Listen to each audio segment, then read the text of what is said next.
Hello दोस्तों, मैं advocate Ragini Tripathi आप सबका अपने चैनल सक्सेस विद रागिनी में बहुत बहुत स्वागत करती हूँ।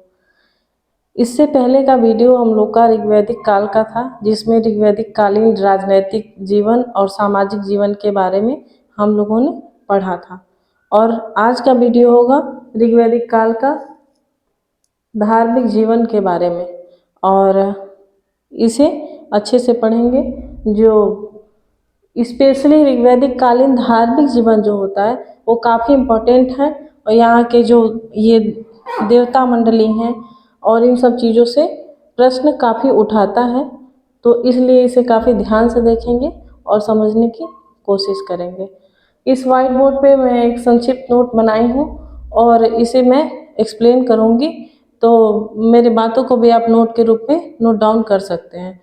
तो अब जैसा कि यहाँ हमने लिखा है, ऋग्वैदिक कालीन 1500 BC से 1000 BC तक ऋग्वेद काल है, और 1000 से 600 BC तक उत्तर वैदिक काल है। तो फिर अब बात करते हैं ऋग्वैदिक कालीन धार्मिक जीवन के बारे में। जैसा कि हम सभी जानते हैं, जो ऋग्वैदिक आर्य थे वो पशु पालते थे, पशुपालक थे। तो पशुओं को पालने की वजह से वो एक स्थान से दूसरे स्थान घूमते रहते थे, भ्रमणशील थे। तो एक स्थान से दूसरे स्थान स्थानांतरित होने की वजह से वो जो प्राकृतिक शक्तियाँ हैं उनसे काफ़ी ज़्यादा प्रभावित थे, जैसे वर्षा, जल, वनस्पतियाँ, सूर्य और भी सारे जो प्राकृतिक शक्तियाँ हैं उनसे काफ़ी प्रभावित थे। तो इसकी ही वजह से कहीं न कहीं जो ऋग्वैदिक देवता हैं वो प्राकृतिक शक्तियों के प्रतीक मालूम पड़ते हैं, और उन्हीं का मानवीकरण कर दिया गया। ऋग्वेद में जो प्राकृतिक शक्तियाँ हैं उन्हीं का मानवीकरण कर दिया गया और उन्हें ही देवता के रूप में प्रदर्शित किया गया है। तो जैसा कि यहाँ लिखा कि प्राकृतिक शक्तियों से काफ़ी प्रभावित थे जो ऋग्वैदिक आर्य थे, और जो देवी देवता प्राकृतिक शक्तियों के प्रतीक हैं जिनका मानवीकरण कर दिया गया, सूर्य, अग्नि, पृथ्वी, सविता। और फिर 6 वेदांत होते हैं हमारे ऋग्वेद में, तो उसमें से जो एक वेदांत है निरुक्त नाम का वेदांत है, निरुक्त, जिसके रचयिता हैं यास्क महोदय, यास्क। इन्होंने जो ऋग्वैदिक देवताओं को 3 भागों में बांटा है, और ये बताया है कि 33 देवताएं हैं। 3 भागों में बांटा और बताया कि 33 देवता हैं।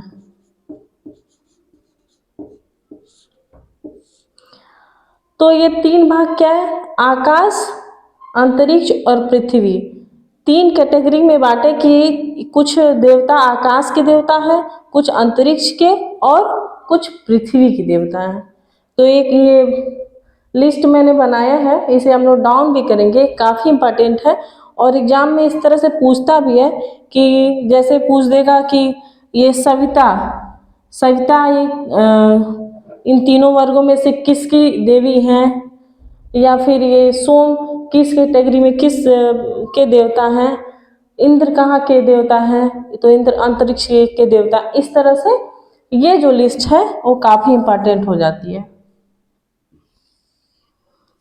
तो जैसा कि यहाँ नोट भी है कि आकाश के देवता सूर्य, वरुण, मित्र, घौ, विष्णु, उषा, अश्विन, सविता, अदिति, और अंतरिक्ष के देवता इंद्र, मरुत, वायु, रुद्र, पृथ्वी के अग्नि, सोम, बृहस्पति, पृथ्वी, सरस्वती और अरण्यानी। अब बात करते हैं इनमें जो महत्वपूर्ण देवी देवता हैं उनके बारे में। तो जैसा कि जो ऋग्वैदिक काल में सबसे महत्वपूर्ण देवता थे जो, वो थे इंद्र। तो इंद्र के बारे में बात करते हैं।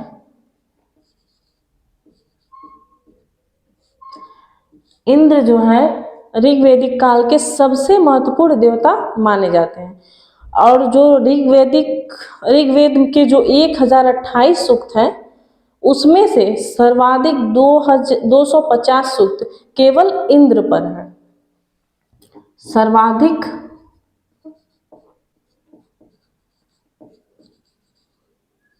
250 सूक्त केवल इंद्र पर।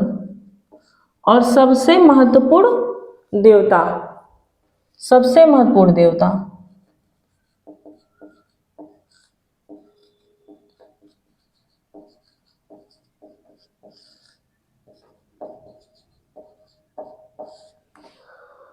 सबसे महत्वपूर्ण देवता है। इन्हें युद्ध का देवता माना गया, इन्हें वर्षा को रोकने का देवता माना गया, और इसी युद्ध का देवता माना गया। मतलब इनका ऋग्वेद में दो तरह से इनका वर्णन है, दो तरह से वर्णन है। पहले रूप में ये आर्यों के नायक के रूप में जाने जाते हैं। जो ऋग्वेदिक आर्य हैं उनके नायक, उनके जो नेता होते हैं, लीडर के रूप में इंद्र देवता को माना गया। और इन्हें एक संज्ञा भी दी गई कि पुरंदर की, पुरंदर की संज्ञा दी गई। पुरंदर का अर्थ होता है किलों को ध्वस्त करने वाला, किलों को ध्वस्त करने वाला, किलों को ध्वस्त करने वाला। समस्त जगत का, समस्त विश्व का स्वामी भी माना गया ऋग्वेद में। और फिर इंद्र के लिए एक और विशेषण का उपयोग हुआ है, अतसुजित। एक अतसुजित विशेषण का मतलब संज्ञा का उपाधि दी गई। इसका अर्थ होता है पानी को जीतने वाला, पानी को जीतने वाला। एक कहानी है इंद्र देवता को लेके कि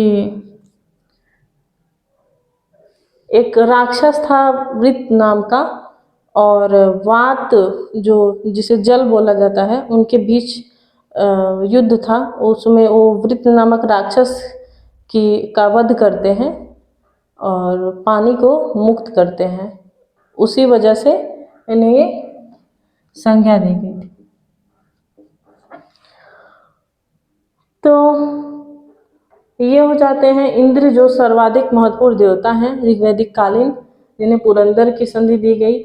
युद्ध के देवता हैं, युद्ध के भी देवता हैं।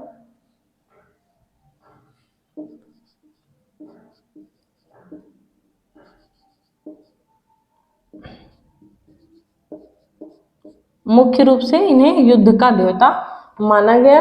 और 250 सूक्त केवल इंद्र पर है, और जो सबसे महत्वपूर्ण देवता है। इस तरह ये बात हो जाती है इंद्र की। अब दूसरे नंबर के सबसे महत्वपूर्ण देवता हैं अग्नि। और हाँ, एक बात और, इंद्र जो है अंतरिक्ष के देवता है। यहाँ मैंने लिस्ट बनाया ना, अंतरिक्ष, तो इंद्र अंतरिक्ष के देवता है। फिर बात आती अग्नि, जो कि पृथ्वी के देवता है, उनके बारे में। अग्नि, अग्नि जो है इंद्र के बाद दूसरे सबसे महत्वपूर्ण देवता अग्नि है, जिनका ऋग्वेद में के 1028 सूक्तों में 200 सूक्त अग्नि पर है। 200 सूक्त अग्नि पर है। और जो ऋग्वेद का सबसे पहला ही सूक्त है, वो ही अग्नि की उपासना से शुरू होता है। ठीक है, जो ऋग्वेद का पहला सूक्त है, स्टार्ट होता है जहाँ से ऋग्वेद, वो भी अग्नि की उपासना से शुरू होता है, पहला सूक्त। तो ये सब लिखने की मुझे ज़रूरत नहीं है, इसे आप नोट डाउन कर लीजिएगा, जो कि काफ़ी इम्पोर्टेंट है, इसे समझिएगा। फिर अग्नि को जो ऋग्वेदिक आर्य थे, जो कि यज्ञ के द्वारा उपासना करते थे देवताओं की, तो यज्ञ के लिए अग्नि की आवश्यकता तो होगी ही। तो वो यज्ञ के लिए जो उनका ये मानना था कि वो अग्नि देवता जो हैं, उनके और देवताओं के मध्यस्थ का कार्य करते हैं, और उनकी जो पूजा अर्चना है, उन्हें उपासना है, उन्हें देवताओं तक पहुँचाते हैं और पहुँचाने का कार्य करते हैं। मतलब एक तरह से बिचौलिए के कार्य करते हैं। तो अग्नि मध्यस्थ का कार्य करते हैं। और एक दूसरे महत्वपूर्ण देवता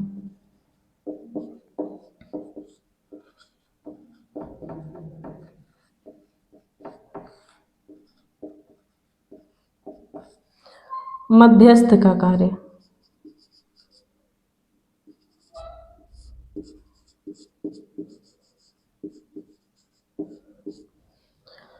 फिर तीसरे देवता हैं वरुण, जो कि आकाश के देवता हैं।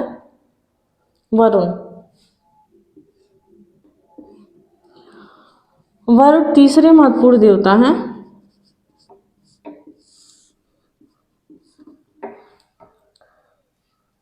तीसरे महत्वपूर्ण देवता, इन्हें जल का देवता भी माना गया, जल का देवता। और फिर इन्हें ऋतुओं का संरक्षक माना गया, जो ऋतु होते हैं, मौसम होते हैं, उनका संरक्षक माना गया। और इसी की वजह से इन्हें एक नाम दिया गया ऋतस्य गोपा, मतलब ऋतुओं का संरक्षण करने वाले, मौसम का। जैसे कि ऋग्वैदिक आर्य जो थे पशुपालन करते थे, इधर उधर घूमते थे, उन्हें मौसम काफ़ी प्रभावित करते थे। कभी वर्षा का मौसम है, कभी गर्मी का मौसम, उन सब के लिए वो इन्हें देवता मानते थे। इन्हीं से पूजा अर्चना करते थे कि हे भगवान ऐसा मौसम रहे, जैसे आज के समय में भी हम लोग करते हैं, उसी तरह से ये थे ऋतुओं के संरक्षक।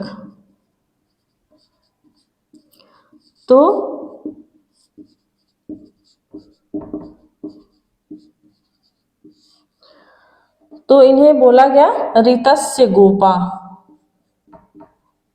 ऋतस्य गोपा। काफ़ी इम्पोर्टेंट है, ये पूछा भी गया है कई बार और पूछे जाने की संभावना भी है। और फिर एक ईरानी ग्रंथ है जेद अविस्ता, जेद अविस्ता ईरानी ग्रंथ जो है आप लोग जानते होंगे। जैसे हमारा ऋग्वेद है, उसी तरह ईरान का ग्रंथ है जेद अविस्ता। तो उसमें इन वरुण देवता को अहुर मजदा कहा गया। क्या? अहुर मजदा। जेद अवेस्ता यहाँ लिख दे रहे हैं, जेद अवेस्ता में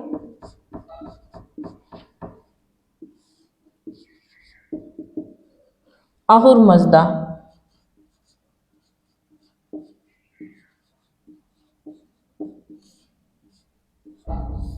ठीक, तो ये हो गए वरुण, जो तीसरे महत्वपूर्ण देवता थे।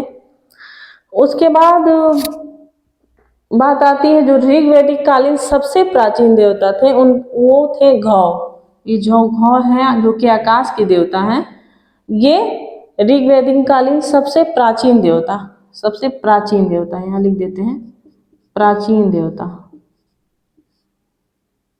सबसे प्राचीन। ठीक, उसके बाद दूसरे नंबर पर पृथ्वी, सबसे प्राचीन देवता, देवता। ठीक, अब बात आती है आकाश के ही देवता अश्विन, अश्विन, अश्विन, जो कि आर्यों के चिकित्सक देवता थे। अश्विन, सॉरी, अश्विन। तो इन्हें आर्यों के चिकित्सक के रूप में देखा गया, आर्यों के डॉक्टर के रूप में देखा गया कि अश्विन देवता आर्यों के डॉक्टर हैं, आर्यों के चिकित्सक।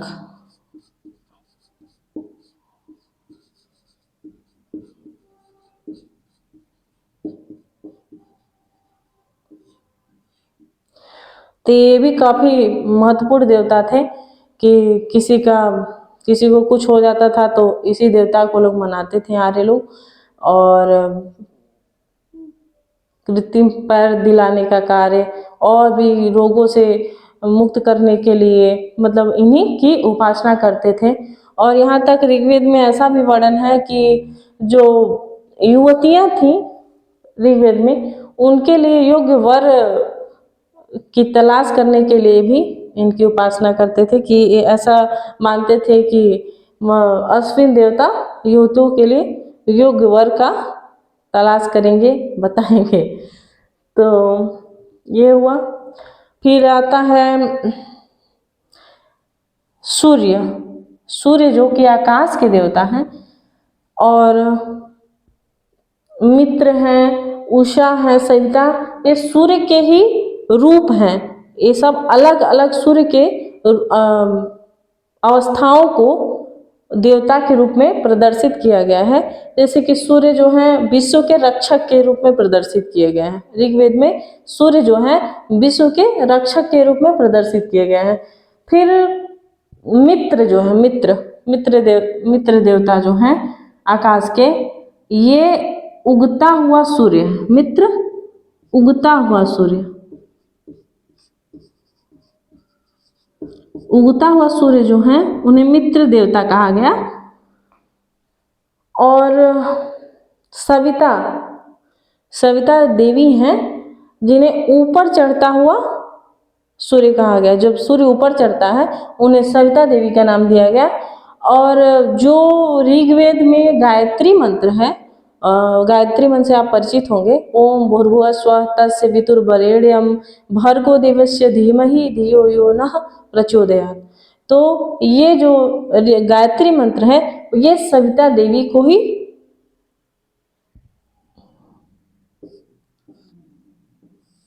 सविता देवी के लिए है गायत्री मंत्र। गायत्री मंत्र।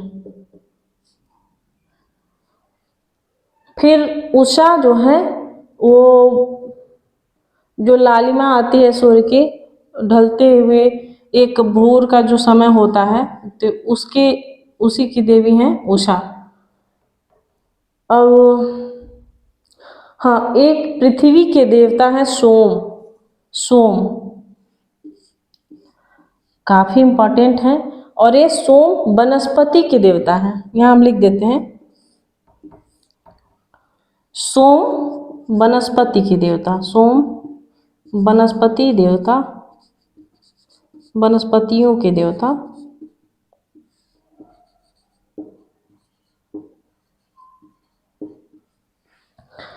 और जो ऋग्वेद का 9वां मंडल है वो सोम देवता को ही समर्पित है। 9वां मंडल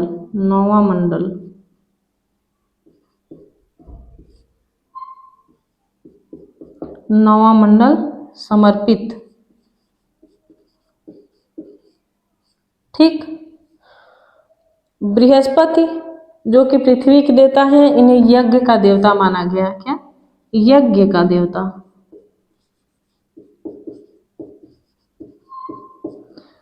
पृथ्वी तो हमने बात की, दूसरे सबसे प्राचीन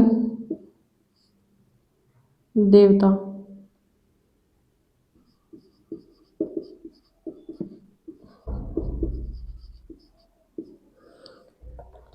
एक फिर बात है अरण्यानी जो थी ये जंगल की देवी कहलाती थी। अरण्यानी जंगल की देवी।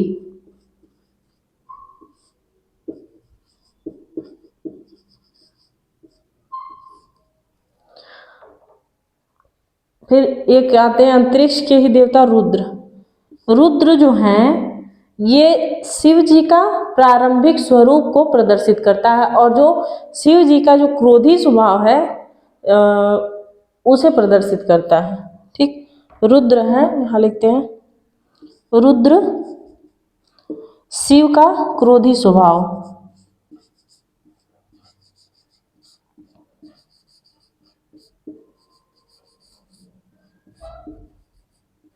और प्रारंभिक स्वरूप, शिव का प्रारंभिक स्वरूप और क्रोधी स्वभाव। वायु देवता से तो आप लोग परिचित ही होंगे। तो इस तरह से ऋग्वैदिक कालीन ये प्रमुख देवी और देवता हैं जो बहुत महत्वपूर्ण हैं। इन्हें आप काफ़ी अच्छे से देखेंगे, वीडियो 1-2 बार अच्छे से देख लेंगे तो आप नहीं भूलेंगे। फिर अब इन जो देवता मंडली है ऋग्वैदिक काल की, उनकी क्या विशेषता, इतने आप लोग ये सब पढ़े, इस सब से आप इतना तो समझ गए होंगे कि जो ऋग्वैदिक देवता मंडली है उसमें पुरुष प्रधान देवता मंडली है। पुरुष देवताओं की संख्या ज़्यादा है, देवताओं की संख्या ज़्यादा है, देवियों की संख्या कम है। और ये भी कहीं ना कहीं जो ऋग्वैदिक पितृसत्तात्मक समाज था उसका कहीं ना कहीं ये दर्पण है कि देवताओं की संख्या ज़्यादा है। और देवियों की संख्या में कौन कौन सी देवी आती हैं, जैसे उषा, अदिति, अरण्या, सरस्वती, अदिति, ये सब देवियां हैं। और ऋग्वेद में ही एक जगह वर्णन है इंद्र द्वारा, इंद्र जो है सबसे महत्वपूर्ण देवता, इनके ही द्वारा उषा जो है देवी, उनके साथ दुर्व्यवहार का वर्णन है। तो मतलब देवियों की स्थिति गौण है, देवताओं की स्थिति उच्च है। तो इस तरह से ये ऋग्वैदिक धार्मिक जीवन आपने आज देखा, समझा, और इसके बाद भी अगर कोई क्वेश्चन छूटता है, कोई तथ्य छूटता है, तो जिसे आप जानना चाहते हैं, इसमें से भी कोई क्वेश्चन हो, तो आप कमेंट बॉक्स में कमेंट करिए और बताइए। और फिर वीडियो अच्छा लगा हो तो लाइक करें और शेयर करें। फिर मिलते हैं अब ऋग्वैदिक कालीन जो आर्थिक जीवन है उसे देखते हैं। एक वीडियो में सारा कवर कर पाना अच्छा नहीं होता है और आपको पढ़ने में भी कठिनाई होती है, इसलिए छोटे छोटे वीडियो में मैं बनाती हूँ, तो ताकि आपको आसानी से समझ में आ जाए। तो आज के लिए इतना ही, फिर मिलते हैं अगले वीडियो में। नमस्कार।